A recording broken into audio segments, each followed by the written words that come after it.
अल्लाह की खातिर किसी को दोस्त बनाना, अल्लाह की खातिर किसी से मोहब्बत करना, ये बजाते खुद इतनी बड़ी चीज़ है कि फरमाया कि जो शख्स किसी से अल्लाह की खातिर मोहब्बत करता है, अगर एक मशरिक में है दूसरा मगरिब में है, अल्लाह ताला क़यामत के दिन दोनों को जमा फरमा देगा। अल्लाह।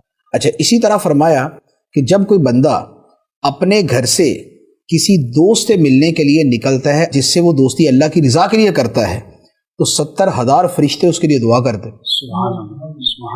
तो ये भी है। तो ये वो है कि जो दीनी दोस्त है और जिससे दोस्ती अल्लाह ताला की रज़ा के लिए।